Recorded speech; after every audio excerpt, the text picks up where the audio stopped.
there's been reactions after former governor of Rivers State, Rotimi Amaechi, after he dismissed his ongoing feud with the minister of the Federal Capital Territory, Amaechi and Wike, stating that he does not respond to children. Amaechi's comments came after Wike's recent criticisms, where he accused Amaechi of being hungry for power. Amaechi spoke to Charles Anyagolo on Arise Prime Time. He also mocked Wike's perceived self-made image, stating that Wike made himself chief of staff, made himself governor, made himself minister, and made himself local government chairman. Let's take a look. That man that says he made governor, how did you make this man governor? Right. Nobody has ever asked that question. Two, so how did you become governor? I don't know. I went to court. Lateef Fagbemi is my lawyer. He's not the Attorney General, so you should ask. So that's one thing that needs to be made very, very clear. Two, it is not true that I'll call him Mohammed Bello Adoke flew all the way from Abuja to Port Harcourt. That Wike asked me to make him commissioner for finance, and I said no. He has to work under me. I want him as chief of staff so I can supervise him. I didn't offer him commissioner for finance.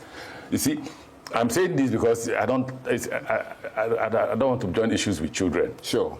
I don't want to join issues with children. Violent.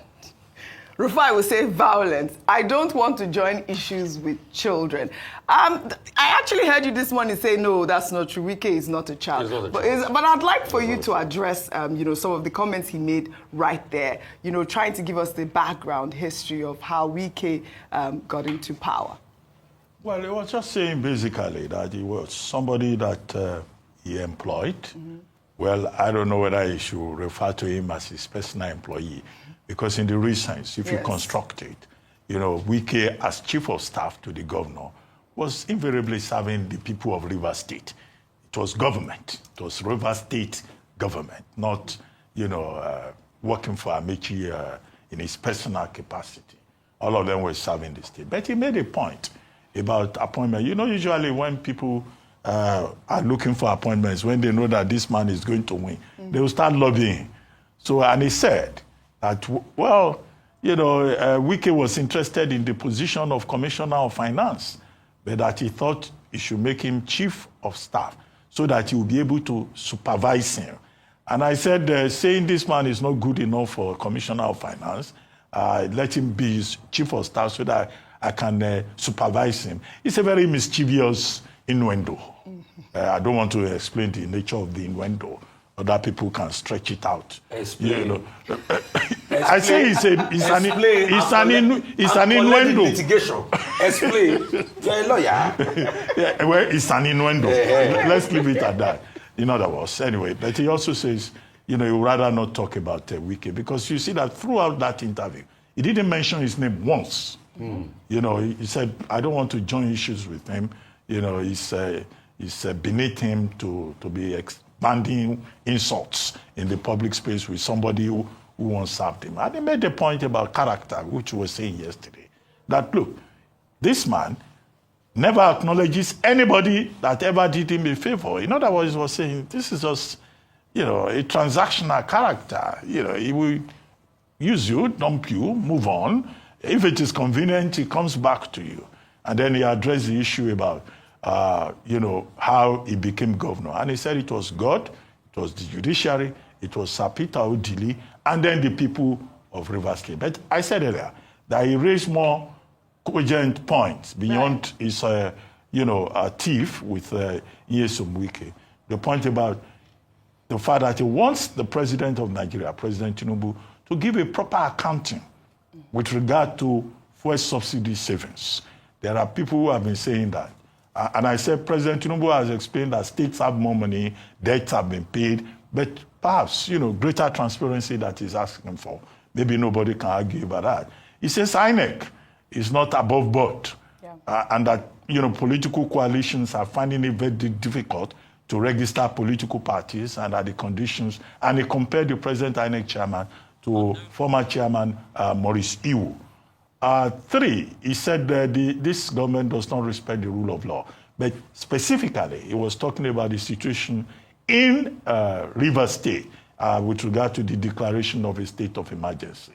But we saw Governor Fubara, visiting in the spirit of Salah celebrations, the president of Nigeria. And I was imagining that this should be an opportunity for him to further plead with the president that the 6 months should not extend beyond 6 months, particularly now that the sole administrator is behaving as if he wants to sit tight. That's where I'm going.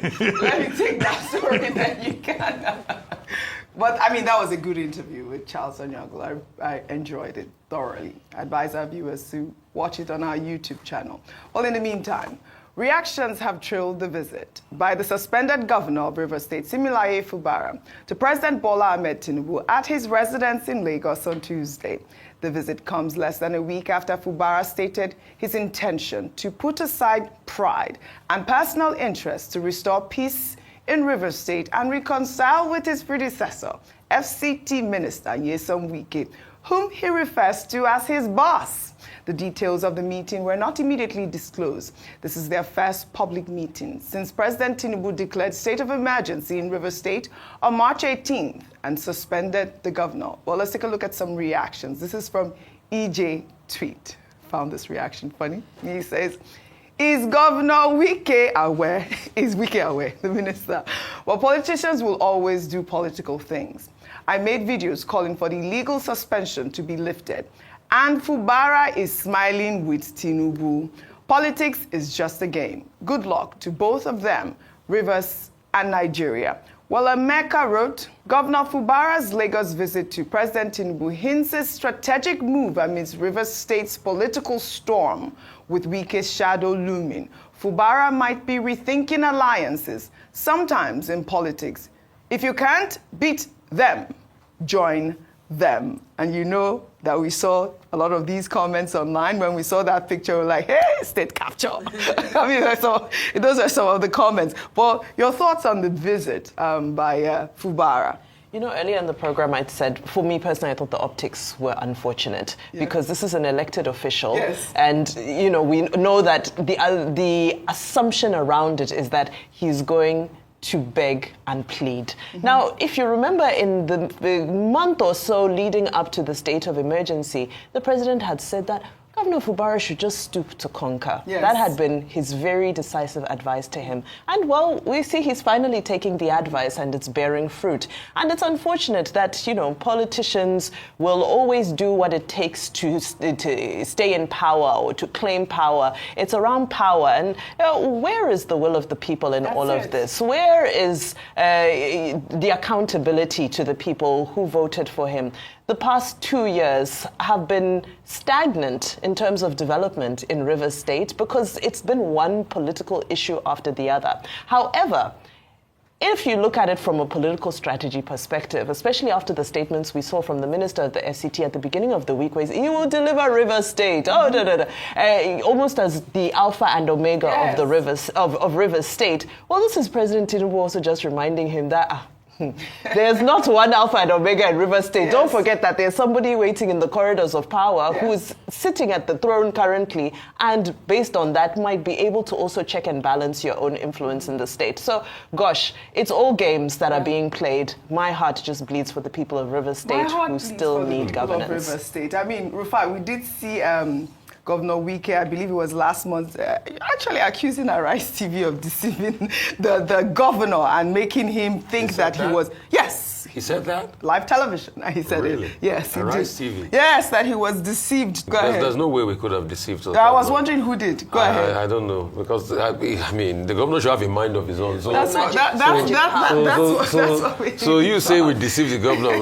We're probably giving us too much metaphysical power. Yeah. So how can we deceive? What do you make of the optics there, though? It's a very wrong optics. Yes. You know what the optics reminds me of? It was just like Miranda in Lagos State singing and thanking them after she was pulled out of office. This is bad optics for democracy. Let's call it speed is speed. In fact, this is one of the saddest days for democracy with these optics. A president that committed a constitutional aberration took an elected governor out by the people, trounced on the rights of an elected governor. Then you, Fubara, because you want the power so much, you are going to beg. How much will you beg? So people like this, when they slap you, when they cut your head, you will beg. But you know, he did say that he wants peace. To What reign. So peace? He's trying What peace? Yeah, that What was his peace? last comment. What peace? What peace? Peace for the people. Peace is earned through respect and war. Sometimes you have to sit down and fight. Mm-hmm. If you have to lose, you have to lose. In the end, isn't Fubara going to live there? Is he going to be governor forever? No.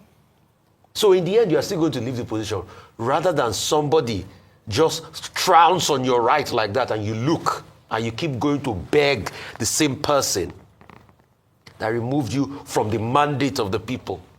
And you say, this is optics. And he's saying, oh, the other day he said, what did Fubara say? He said, my mind is living there. But obviously your mind has not left there. If they did state of emergency against you, what you should do is bid your time. After, if they don't give you back, so be it. But he also has something to lose, and it has shown. Oji, you need to stand for. So why do we praise President Tinubu today as last man standing? President Tinubu, if the script were flipped, would never. The President Tinubu, and I know, and I give him his respect today. I don't agree with me on many things, but I respect that man called President Tinubu. If the tables turn, the President Tinubu, I know, will never cower. And that's why I respect it. That's why it was called last man standing. He will never cower. Right. He will never grovel. Jagaban. He will Jagaban. All right. Jagaban. All right. He will stand on his rights. And that's what we expected Fubara to do. You thought it was easy for President Tinubu to fight the might of the central government like Olusegun Obasanjo and the character like Olusegun Obasanjo then. It wasn't easy for him, but he stood his ground. You thought it was easy for him to stay in opposition all these years and fight the might of the PDP before he finally gained one against him. Give him his credit. I'm giving him his credit when it doesn't mean I will not criticize him tomorrow. I'm giving him his credit today. Right. If the tables were turned, President Tinubu will not do this. It's Tinubu I know, and that's why I respect him. In any case, we don't have a readout of the content of their meeting.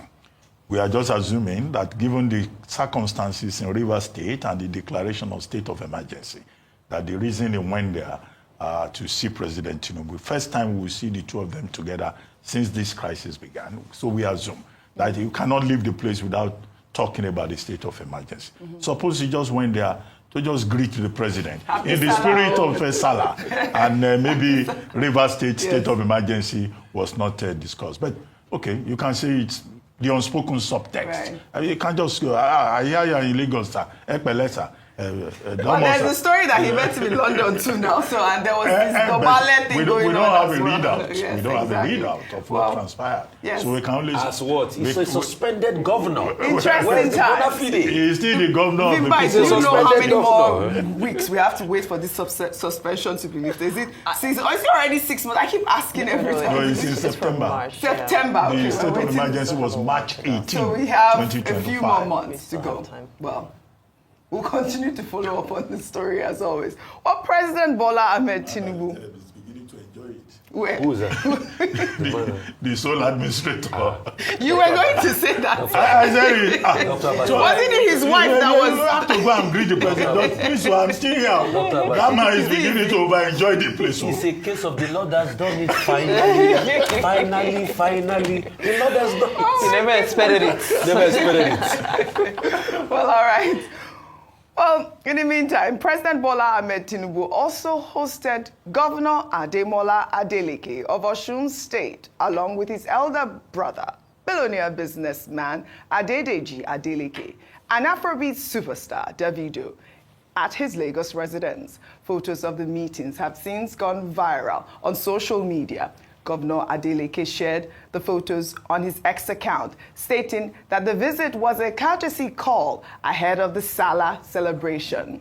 The presence of Davido at the meeting garnered significant public interest and was seen by many as a symbolic moment of unity and intergeneration bridging. Some described the meeting as reflective of President Tinubu's inclusive approach to engaging with leaders across political divide. And this is what Rufai was talking about Tinubu and, the way that he handles his politics. We know that Governor Adeleke is of the PDP, but he has absolutely maintained a cordial relationship with the presidency. This picture has sparked a lot of reactions online. Dr. Amaechi. No, talking about optics again. Yes. We may just apply the same rule about assumptions that we, applied to the case of Fubara, governor of Rivers State. in Osun State case. Yes. Now, Osun State has a major issue with the federal government of Correct. Nigeria. The federal government of Nigeria has withheld local government allocations to Osun State for the months of April, May, June. And Osun State has since gone to the Supreme Court to say that in the light of Section 162 of the Constitution, although there is also another Supreme Court judgment, that the federal government cannot withhold allocations to Osun State local councils. The issue is about, is it the APC that is the legitimate, that provides the legitimate council chairman, or is it the PDP, the November 22 local government election, or the 2025 local council election organized by the PDP under Governor Adelekes? The matter went to the Court of Appeal. Now, different interpretations on both sides as to who should be the legitimate local council chairman. So he also has a matter that he will just carry his elder brother, take his nephew, and in the spirit of Salah, you know, they said they went there, courtesy call for Salah. Yes. Now, I don't know whether the issue of that local council thing came up. What the AGF Osun State is citing is the AGF Lagos State versus AG Lagos versus AG Federation in 2004, which involved Governor Tinubu as he then was. And at that time, Lagos State won. Now, another irony here is that in Edo State, they also have local council issues. Is the APC that is in Edo State, right? Yeah. Very similar to what you have in Osun. In Edo State, the federal government did not withhold allocations to local councils in Edo State. So, but we don't have a readout, we don't have a statement that this is what they discussed. It's supposed to just be Salah visit. And a lot of people will be going to visit the president for Salah.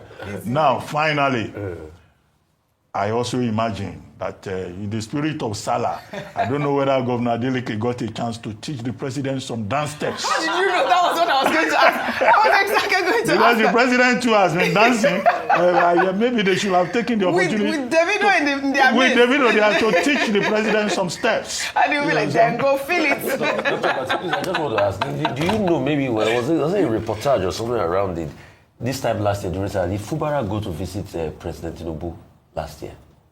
Something about him going to London. To London, yes. That's what I said earlier. No, I'm saying, did he go last year to visit President Tinubu around in Lagos? Oh, you mean during the Salah thing? The report I saw was that he went to see him in London. No, I'm he's saying talking about the last Salah. year. No, that didn't happen. We don't have a report. Anyway, during Salah period, all the just- governors, What did it happen they all last come year? around. They will soon carry themselves in a No, big bus Dr. Abati, the and come question I asked, and did it happen last year? Did he He said he doesn't know now. Well, I Fine. don't have Let's move information. on. Let's move on Okay, with just that. ask But him. I mean, I just thought it was a fun visit with the Davido and the Adelekes there. You don't have insider information. I need it.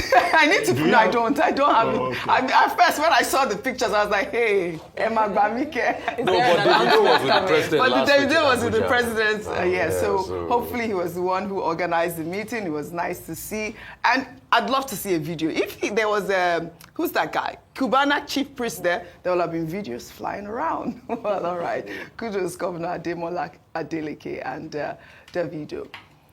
Well, in another development, Senator OJYOKPE has accused some Nigerian politicians, wealthy businessmen, and senior civil servants of sponsoring Boko Haram to destabilize President Bola Ahmed Tinubu's administration. Kalu made the claims during a televised interview, stating that these individuals are using terrorism as a tool to fight Tinubu and seize political power, similar to their actions against previous governments. Let's take a look. People, political class are bringing Boko Haram. Political class are bringing terrorism to fight Bola Tinubu, to fight Buhari, to fight people. They are the one bringing these things. It's the political war that are causing all these things. People want power. They want to destroy the whole system to grab power.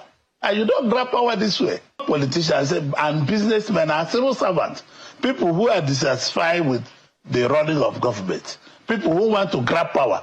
You just hear what so many people say. People, some of them are not looking for money. Some of them are looking for political power to hold it. So we're all friends, as I told you before.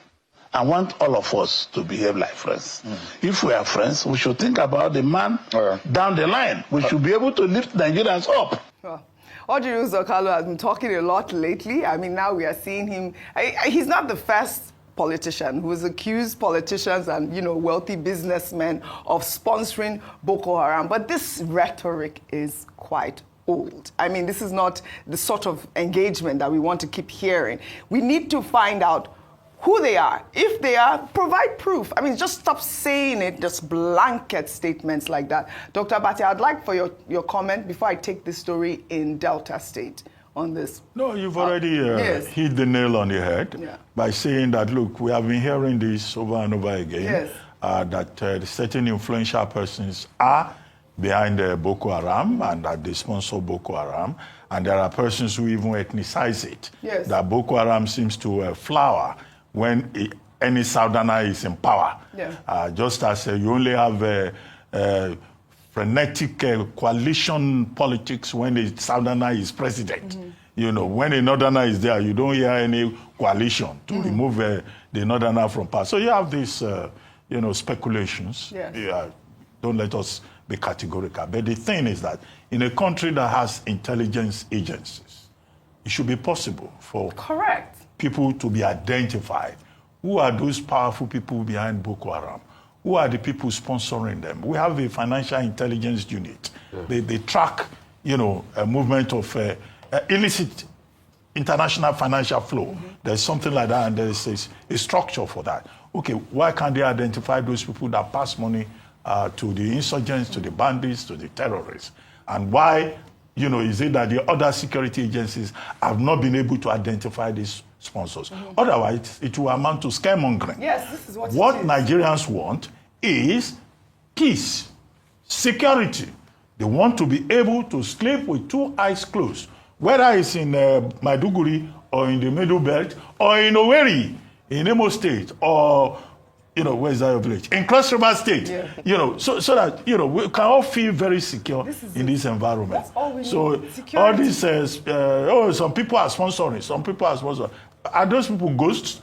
Identify them and bring them to task for their criminality. Absolutely. Well, in the meantime, speaking about security, tensions escalated in Abraka, Delta State on Monday as security agents allegedly opened fire on unarmed residents protesting a surge in kidnappings that has rocked the university town. The protest, now in its sixth consecutive day, had remained peaceful until the arrival of heavy armed security personnel, including soldiers and police officers. Eyewitnesses say the agents fired warning shots in an attempt to disperse the crowd, sparking panic and injuries. Let's take a look.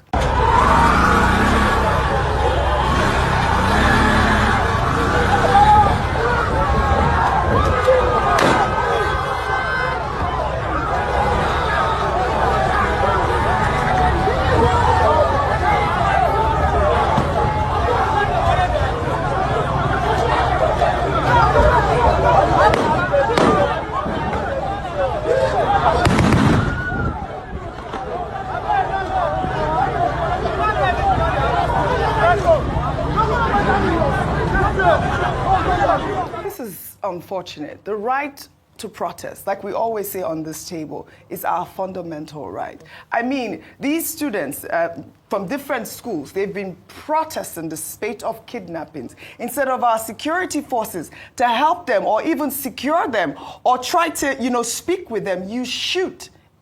Thankfully, there's not been any reported deaths, Vimbai.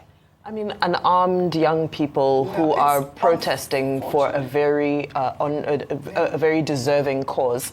This is sad to see, especially as, we're talking about insecurity. We spoke about how the Chief of Army Staff is having to relocate from different places in the country to other places because he needs to be closer to the theater of where things are actually happening. And then you have some bad apples in the military service who are misbehaving in this way. I know Dr. Abati earlier had made the point that, well, if it seems they're less busy. If they're less busy, they should take them, they're trigger happy, right? Yes. So they should take them right to the theater of war where the action is happening so they can fire these bullets to the people who deserve to receive them. But this is totally unethical. This is unfair. We really need to review our culture around how we address protests, because it's turning into a culture. It's repetitive. We see it in different places at different degrees, but it's there to the point that many people are now afraid to protest, and that is not a mark of a thriving democracy. However, I do hope that the necessary hierarchy in the military have noted this, that these soldiers will be disciplined. We know that the army is all about discipline and following the code of conduct. And, you know, if they are less busy, like I said, take them to various areas. We have a list of places where they can go and be kept very actively engaged, and they can fire bullets, and, you know, if that's what really excites them, because this is not fair. Well said, Vimbai. We are awaiting a response from the army. Our students need protection. Those soldiers should recognize that the right to protest This is it. is a constitutional right. Yes. Number two, why are we always using soldiers to do police work? When you use soldiers to do police work, a soldier will not waste bullets. They will tell you that a bullet is very expensive. They are trained to kill, not to maim people. The police should be allowed to do their work. And finally, the Chief of Army Staff, who is fighting terror and leading from the front, should identify those soldiers. Absolutely. I recommend that they should be posted to Benue or to Sambisa Forest or to go and fight eastward, since they like to carry guns and harass people. Let them go and fight in real battle, not disturbing students who are exercising their constitutional rights. Constitutional rights. Our students need protection. We'll take another story now. The scheduled arraignment for Senator representing Kogi Central, Natasha Udah, which was set for Tuesday, June 3rd, has been stalled by the Judiciary Staff Union of Nigeria's strike action. Udah was set to be arraigned before the Federal High Court on charges of criminal defamation filed by the federal government. The charges accuse Udah of making defamatory statements during a live television program on April 3rd, 2025. She's alleged to have claimed that Senate President Akpabio and former Kogi State Governor Yahaya Bello discussed plans to assassinate her. Udah doubled down on her claims in a recent interview, stating that her suspension from the Nigerian Senate was prescripted, politically motivated, and designed to silence her. She also claimed that Senate President Akpabio asked her to harass ministers and heads of agencies in exchange for kickbacks and favors for his personal benefit. She spoke with Adeola Faihun. Let's take a look. So at one of those gatherings, he then went, Senator Udah, you haven't reported progress. And I was like, reported progress? He said, yes, that I'm supposed to report progress. So I said, okay, give me a few days, I'll report progress. He said, fine. So I went later on, made a PowerPoint presentation of my activities as the chair then, the meetings we've held, the timeline of events, the action plans. And then I went back to him and I was like, okay, sir, I'm ready to tender my progress report. And then he went, okay, where is it? And then I opened my laptop and I was like, okay, this is it. And he laughed. And I was like, oh, why are you laughing, sir? He said, don't I know the meaning of reporting progress? And I said, I thought it's to give you a feedback on my activities so far. And then he now referred me to a senior senator. He said, why don't you go meet this person? I later on went to the Senate president. I was like, sir, I understand what report progress means, but unfortunately, I can't do that. I also told my husband that I was like, wow, so it means it's more like you extort or harass so that you can pacify or parley the Senate president in order to keep your position. So I didn't do that. And he later, a number of times, he was like, Natasha, if you don't know how to harass the chairman, that means you don't, if you don't know how to harass the ministers, that and the executive secretary of local content, that means you're not capable of running the committee. So that means to the Senate President Akpabio, deliverables are not tied to objectivity and performance. It's more like what returns come to him. All right, this is another loaded allegation by suspended Senator Natasha Udah. I mean, there's been conversation whether or not she was allowed to grant this sort of interview. I know that there is a gag order on conversations surrounding her defamation lawsuit. I guess since the judiciary workers' strike has been called off following the intervention of the Chief Justice of Nigeria, there will be a new date for her arraignment, and the arraignment is still pending. But there's a lot of moving parts to some of the allegations that she made here. As we've said always, the case is in court. We'll continue to follow up on the story.